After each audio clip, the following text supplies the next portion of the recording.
ഈശോ മിശിഹായ്ക്ക് സ്തുതിയായിരിക്കട്ടെ. സങ്കീർത്തനങ്ങൾ 51 അധ്യായം 12 തിരുവചനം.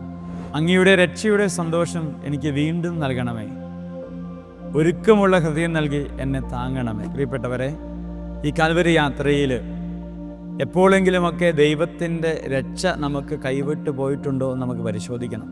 പാതി നോമ്പ് പിന്നിട്ട് കഴിഞ്ഞു. ഒരുപക്ഷെ നോമ്പ് എടുക്കാൻ പറ്റാത്ത അവസ്ഥയിലൂടെയൊക്കെ നമ്മൾ കടന്നു പോകുന്നുണ്ടാകും.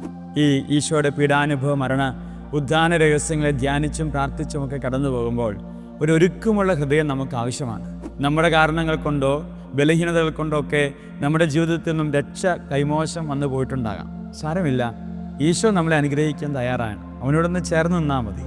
ഒരു രോഗം വരുമ്പോൾ നമ്മൾ എന്തെല്ലാം ത്യാഗങ്ങളാണ് സഹിക്കുക രോഗം മാറിക്കിട്ടാൻ വേണ്ടി. അതുപോലെ എൻ്റെ ആത്മാവിൻ്റെ ചില ബലഹീനതകളെ മാറ്റിയെടുക്കുവാൻ വേണ്ടി ചില ഭൗതികമായ ഒരുക്കങ്ങൾ നമുക്ക് ആവശ്യമാണ്. ആത്മീയമായ ഒരുക്കങ്ങളും നമുക്ക് ആവശ്യമാണ്. ഈ ഒരുക്കങ്ങളെ കൂടാതെ ഒരിക്കലും നമുക്ക് രക്ഷയുണ്ടാകില്ല. കൈമോശം വന്നു പോയിട്ടുള്ള രക്ഷകളൊക്കെ വീണ്ടും സ്വന്തമാക്കുവാൻ കർത്താവെ ഒരുക്കമുള്ള ഹൃദയം, ഒരു വിശുദ്ധിയുള്ള ഹൃദയം, സ്നേഹമുള്ള ഹൃദയം, ദൈവോന്മുഖമായി ജീവിക്കുന്നൊരു ഹൃദയം എനിക്ക് നൽകണമേ എന്ന് നമുക്ക് പ്രാർത്ഥിക്കാം. ദൈവം അനുഗ്രഹിക്കട്ടെ. ആമേൻ.